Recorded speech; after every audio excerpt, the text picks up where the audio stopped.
박현경 기자의 인사이드 아메리카. 네, 지난 1년간 미국에서 가장 집값이 많이 오른 주요 지역은 어디인지 새로운 보고서가 나왔습니다. 또 재택근무에 이어 하이브리드 근무가 끝나고 사무실로 복귀한 직원들이 상당히 많은데, 이렇게 사무실로 복귀해서 일하는 근로자들은 이전에 비해서 지출이 크게 늘어나 부담이 만만치가 않다고 합니다. 또 세계 개인용 컴퓨터 PC 시장이 2년간의 침체 끝에 다시 살아날 조짐을 보이고 있다라는 소식도 들어와 있는데요. 박현경 기자. 네, 안녕하십니까. 미국의 주요 도심 지역들에서 주택 가격이 계속 상승하고 있죠. 네, 모기지 이자율이 너무 올랐으니까 집 사려던 그런 마음이 한풀 꺾일 만도 하지만 그럼에도 불구하고 미 주요 도시에서의 주택 가격 꾸준한 상승세를 이어가고 있습니다. 지난주 리얼터닷컴은 지난 9월 주택 가격 추이를 살펴본 보고서를 발표했는데요. 이 보고서에 따르면 매물로 나온 미 주택 중간 가격은 지난 1년 동안 0.4%가 상승했습니다. 9월 미 중간 리스팅 가격은 43만 달러로 한 달 전이었던 8월 43만 5천 달러에 비하면 한 달 사이 5천 달러가 하락하긴 했습니다만 1년 전인 2022년 9월과 비교하면 0.4%가 올랐습니다. 네. 자, 전국을요. 미국 중서부, 북동부, 남부, 서부 이렇게 이제 크게 네 지역으로 나뉘어 가지고 자료가 나왔다고 하는데 어디가 가장 많이 집값이 올랐나요? 네, 미 북동부 지역입니다. 네. 이 또한 매물가로 알아본 건데요. 예. 미 북동부는 연간 10% 중간 주택 가격이 상승했습니다. 예. 그 다음이 미 중서부 지역 8%가 올라서 미국에서 두 번째로 많이 오른 지역이 됐습니다. 이어 미 서부도 7% 상승하며 미 중서부 지역과 차이가 그렇게 크진 않았고요. 미 남부가 3.1% 상승에 그쳐서 그나마 가장 적게 오른 지역으로 나타났습니다. 크게 보면 그렇고, 이 주요 도심 지역들로 이렇게 살펴보면 어떻습니까? 미국에서 가장 큰 도심 지역 50곳 가운데 연간 10% 이상 매물가가 오른 지역이 모두 11곳에 달했습니다. 그러니까 지난달 미 주요 도심 지역 11곳에선 중간 매물가가 1년 전인 2022년 9월에 비해서 10% 이상 올라갔다는 건데요. 그중에서도 가장 상승폭이 컸던 곳이 다름 아닌 LA 지역이었습니다. 보고서는 LA와 롱비치 그리고 애나하임까지 이렇게 하나로 묶었는데요. 이 지역의 중간 매물가는 1년 동안 23.8%가 급등했습니다.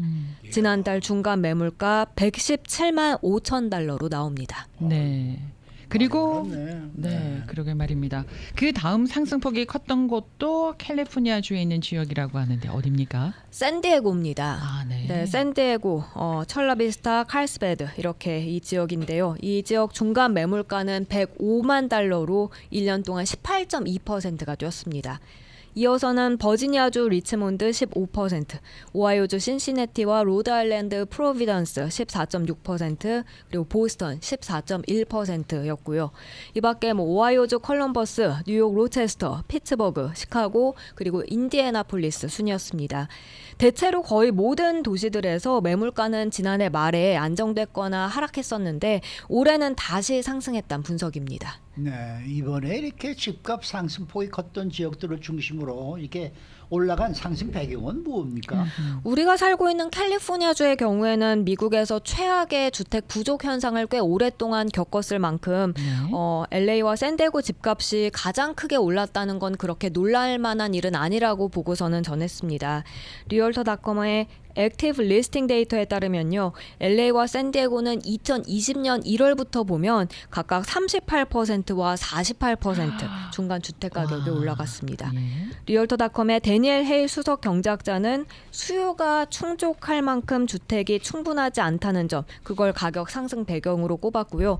여기에 더해서 리치먼드, 신시내티, 컬럼버스, 그리고 로체스터와 같이 가격 상승이 컸던 일부 소도시의 경우엔 상대적으로 저렴하다는 그런 공통점이 있기 때문에 수요가 상당히 높다는 점을 지적했습니다. 이들 지역의 중간 주택 가격은 41만 6,100달러 미만으로 상대적으로 좀 저렴한 편입니다. 네.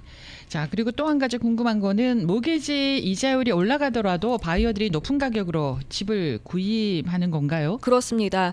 고정 모기지 금리 작년 1월에 30년 만기로 봤을 때 3.2%에서 이제 뭐 거의 8%에 가까울 만큼 네. 2배 이상 올라갔는데 그럼에도 주택을 사려는 바이어들 가운데 일부는 주택을 구입한다는 설명입니다. 예. 네스트 시커스 인터내셔널의 수석 이코노미스트이자 부동산 중개인으로 활동하고 있는 에린 사이크스는요. 보다 낮은 모기지 이자율을 고집하던 주택 구입자들이 더 높은 비용을 지불함에도 불구하고 시장으로 되돌아올 수 있다는 점을 상기시킨다고 말했습니다. 7% 이하로 모기지 이자율이 떨어지길 기다리고 있었을진 모르겠지만 네. 그 후로 오랫동안 더 높아지고 나서 그걸 이미 체념하는 바이어들이 생겨났다는 평가였습니다. 그리고 그렇게 해서 주택 가격은 떨어지지 않고 지금도 더 올라가는 그런 추세가 이어지고 있습니다. 네.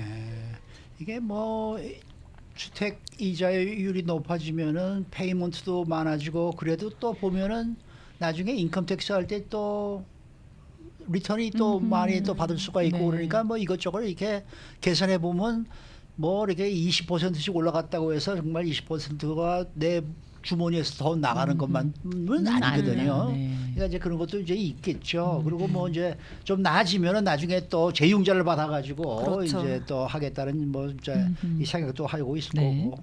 자, 다음 소식입니다. 이제는 많은 근로자들이 팬데믹 기간에 재택근무를 하다가 사무실로 복귀를 했는데 그 부담이 만만치가 않다. 근데 우선 얼마나 많은 근로자들이 사무실로 복귀를 했습니까? 네, 올해 66% 근로자들은 주 5일 그렇게 사무실로 출근합니다. 비디오 컨퍼런스 회사인 오울랩스에 따르면 작년에는 41%만 주 5일 그렇게 풀타임으로 사무실에 복귀했는데 올해는 66%로 그 비율이 더 많아졌습니다. 며칠은 재택근무로 다른 며칠은 사무실로 출근하는 하이브리드 근무를 하는 근로자는 전체 26%였고요. 완전히 원격 근무를 하는 근로자는 전체 7%뿐이었습니다. 네. 자, 그런데 사무실로 복귀한 근로자들의 문제가 이전보다 지출이 많이 늘었다라는 부분인데요. 보통 얼마 정도를 소비하게 되나요? 하루에 평균 근로자들은 51달러를 쓰는 걸로 나타났습니다. 하루에 51달러요? 네, 그러니까 사무실 출근하기 때문에 쓰게 되는 네. 비용을 뜻합니다. 가장 많이 돈을 쓰는 건 점심값입니다. 점심에 16불 정도 들어가는 걸로 나왔고요. 그 다음이 통근 14달러 지출합니다. 그리고 아침 식사와 커피를 마시는데 돈을 쓰는 경우도 상당수인데요. 이게 평균 13달러입니다. 이 밖에 주차비로 평균 8달러가 든다는 조사 결과였습니다. 그리고 심지어 반려동물을 키운다면 이때는 그 비용이 더 증가하게 되는데 하루 평균 20달러 추가로 펫케어에 쓰는 것으로 나타났습니다. 그러면은 사무실로 출근해서 일하는 근로자들이 지출하는 돈은 집에서 일하는 사람들보다 상당히 많겠네요. 네, 하루 평균 51달러니까 그걸 한 달로 치면 약 1,020달러, 1,000달러가 넘게 됩니다. 네. 하이브리드 근로자들 같은 경우에는 평균 408달러를 지출하는 걸로 나타났는데요. 그러니까 사무실 출근하면 그 2배 이상으로 돈을 더 쓰게 된다는 셈입니다. 요즘 사무실 출근 압박이 커졌는데 이렇게 사무실에 출근하게 되면 집에서 일할 때보다 훨씬 더 돈이 많이 들어가게 되면서 부담이 커지게 됐다는 평가입니다. 네. 자, 마지막 소식인데요. 세계 개인용 컴퓨터 PC 시장이 2년 동안의 침체 끝에 이제 살아날 조짐을 보인다고 합니다. 네, 이건 경제 포털 야후 파이낸스가 오늘 전한 내용입니다. 네. 시장 조사기관 가트너에 따르면 PC 제조업체들은 올해 3분기 전 세계 출하량이 작년 같은 기간보다 9%가 하락한 6,430만 대로 집계됐습니다. 네. 전년 동기 대비 16.6%가 떨어졌던 지난 2분기보다는 그 하락폭이 아하. 대폭 줄어든 겁니다. 그래도 여전히 하락은 했는데 하락은 했죠. 하락폭이 줄었네요. 네. 하락폭이 줄었다는 거는 뭘 의미하는 거예요? 가트너의 이 리서치 책임자는요, PC 시장이 마침내 바닥을 찍었다는 증거라고 봤습니다. 그렇게 최악의 상황이 올해 말에는 끝날 수 있을 것으로 전망했습니다. 네.